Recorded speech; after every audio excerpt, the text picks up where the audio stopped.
An unforeseen dream has been fulfilled in the announcement of Final Fantasy Crystal Chronicles Remastered Edition for the Nintendo Switch and PlayStation 4, 7 months after I wrote a review of the GameCube classic and speculated if it would ever be remade.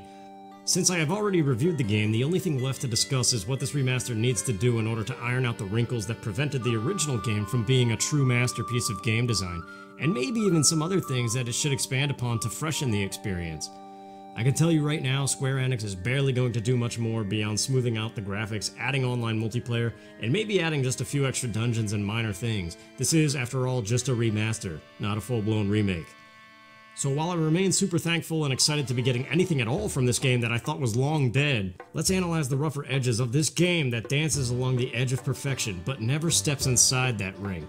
Foremost from the trailer, we see a brand new radar HUD on the top right of the screen that emulates one of the 4 different radar types that used to show up on the GBA screens. While someone might argue that this clutters the screen, I'd argue this should have been there from day one, at least in single player mode, saving the Game Boy Advance gimmick for multiplayer. But with this comes questions. Will it only show the level terrain and player location, or will it also be able to show monster and treasure locations? Are the 4 radar types still dependent on number of players? That'd be kinda crazy to think about in terms of online gameplay. Maybe you in the United States see the terrain map, but your caravan member stated in the UK can only see monsters, while the French lilty in your party sees only treasures. This of course stirs up thoughts of voice chat, which with Nintendo and their weird phone app that may or may not still exist, who knows. Alongside this radar brings up the question of the pause menu. In single player, pausing the game to navigate the many menus actually stopped the action, but in multiplayer the game carried on while the players screwing around in the menus just stood idle. So how would this work with online multiplayer? My guess is it would never pause, just like the Game Boy Advances. Overall, all of this is an acceptable change as it all fits under that umbrella idea of multiplayer being much easier to initiate than the steep demands of the GameCube. But radar is more of a convenience than a necessity, and Crystal Chronicles has greater need for improvements in its mechanics. The immediate one that comes to mind is the artifact system in conjunction with terrible RNG, making the game more annoying to progress in than your typical dungeon crawler that requires 8,000 hours of farming for items and money. I understand some gamers do not mind excessive farming, and it is one of their favorite things about most RPGs. But I believe Crystal Chronicles could be a little more courteous to its players' free time. Let me elaborate. Each of the game's 4 playable races starts out with base stats in attack, defense, and magic. Where most RPGs increase these stats through battle experience, Crystal Chronicles uses a very neat but clunky artifact collection system. Throughout every level there are treasure chests, monsters, and a final boss, all of which have a chance to drop a specific item or artifact from a predetermined set. Upon artifact collection, its effects are instantly applied, and up to 8 of them can be active until the boss of that level is defeated. However, at the end of all things, you can only choose 1 artifact to keep, and you may not even be able to choose one that you picked up thanks to the bonus point system. Each player is given a random bonus goal at the start of a level to adhere to for maximum points, and some of the goals are to the player's disadvantage, such as don't pick up anything or don't use physical attacks. In these cases, you start out at 100 points, and each time you pick something up or use a physical attack in this case, you lose bonus points. Other bonus goals work the opposite way, starting you at 0 points and increasing with each instance of adherence, such as the goal use magic spells. This whole system adds competition to the co-op game, which although fun is also kind of annoying. Whoever has the most bonus points gets first pick at the end of the level of artifacts, and whoever is last is left with the scraps. I'm fairly certain this also applies to single player, where you still must score a specific high enough bonus score to be able to choose a level's rarest artifacts. Finally, each level of the game has 3 cycles based on the Myrrh Tree droplets you collect. The second and third cycles have stronger monsters and better treasures and artifacts. So for example, the first level, Riverbell Pass, wouldn't begin to drop its best awards until year 5, assuming every second year when the tree is refreshed, you visit that stage. But even then, the treasure drops are random from within a predetermined pool of items. So even if that beautiful Nintendo Power Player's Guide tells you that Treasure Chest C drops the design scroll needed for the strongest lance for Lilties during Cycle 3 only, you could still bust it and get a Cycle 1 gift of a bronze racket for Selkies. 3 hours and 8 times through the entire level later, finally, you randomly get the desired scroll that you wanted the whole time. Hey Orlando Bloom, what do you think of that? That's not good enough! I believe Square Enix should at the very least add codes so that the game detects what character race is opening a treasure chest and only award items that benefit that specific character. So that way, a Lilty opening a treasure chest doesn't get a Yuke item. Yes, this takes out a part of the co-op experience that is what makes this game so enjoyable in the first place, by eliminating the trading aspect, but it also eliminates a lot of unnecessary headache, especially if you're going at it alone. The artifact and bonus point systems are definitely unique and I can appreciate them, but it's a very slow process of gaining strength and finding what you most desire, kind of like real life. And I don't know about you, but I like to play video games to escape real life. Again, all of this is arguable. You can play this game indefinitely and never go for the final boss, as there is no time limit. And not really any sense of linear progression either. But there is a limited number of possible roadside events and memories to accrue, turning the entire experience stale somewhere between year 7 and year 12. And it's when these stale moments hit and begin to tell you that you're bored, you begin to see every other aspect of this game that you wish was just a little more fleshed out, so that you could continue to be glued to the screen. First of these wishes is more depth to both the town life and caravan roadside events. Without a doubt, the highlight of this game is the characters and their progressive journey. Actually, wait, no. The #1 feature of this game is the incredible soundtrack. That's not even arguable. If you think something else is better than the music, you're wrong. But anyway, back to the characters. From the start, the game gives you a boner and a craving for Doritos, because you're too excited to know how to express and satisfy this novel happiness. You're told to name your character, choose a race, choose a gender, choose one of 8 design choices, and choose a family trait. These choices might take up to an hour to make, as you'll probably press B a whole bunch to go back and start over, because you really want to be a dwarven warrior with a bucket on his head, but at the same time you kinda want boobs and sandals. This is one of those life choices you can't just eeny, meeny, miny, mow your way around. And then, after you finally figure that out, the game asks you who is your daddy and what does he do? Who is your daddy and what does he do? And your father's profession actually matters, as they can craft certain weapons and armors you can't otherwise get in the game. But back to the point, this is where you soon want more.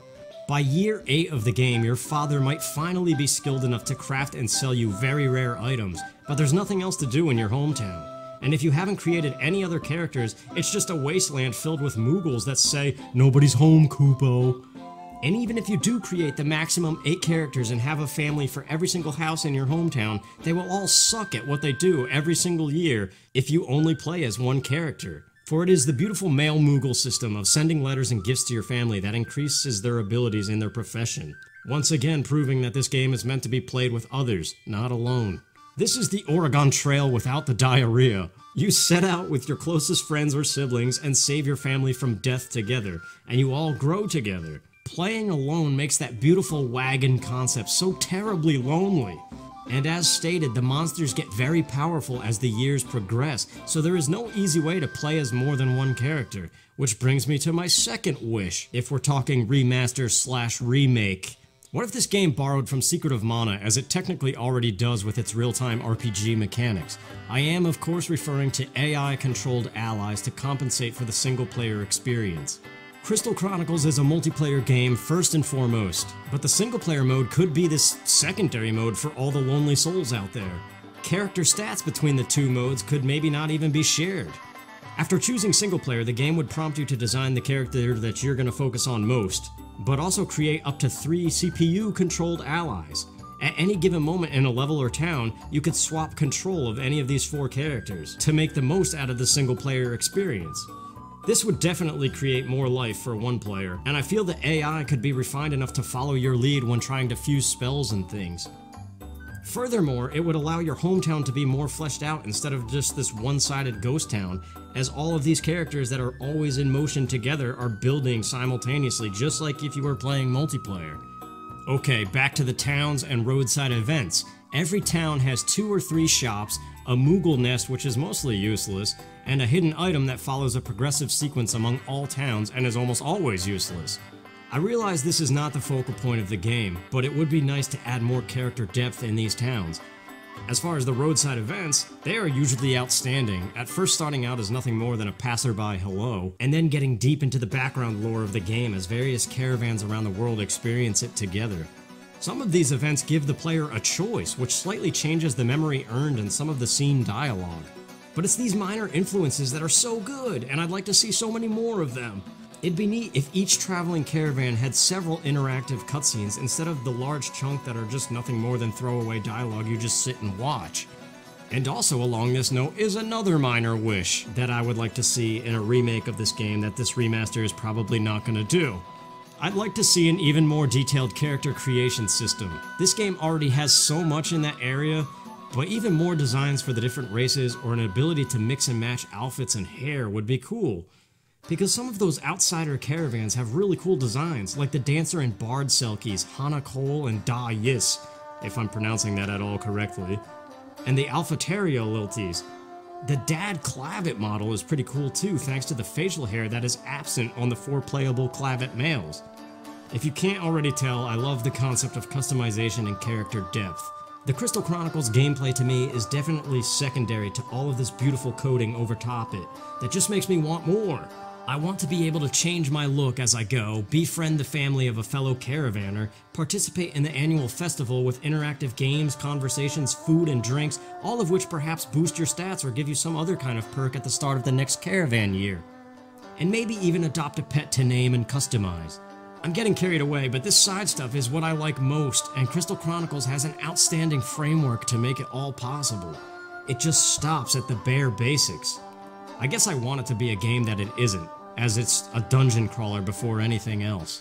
In summary, I think Crystal Chronicles is a fantastic game on its own, and the remaster can only be better, or at least more accessible today. But I think we can only expect the bare minimum common sense improvements painted over the ups and downs of the original game, which is a slight shame. The gameplay itself, though slightly clunky and refined to a small circle on the screen, is pretty fun, especially with friends. When truly in the heart of a level, you kind of forget about the character customization and story and are immersed in this weird Final Fantasy Zelda hybrid. Outside of the monster lairs is a beautiful world with a very intriguing story and characters, and there is a slight open world freedom to it all after a while.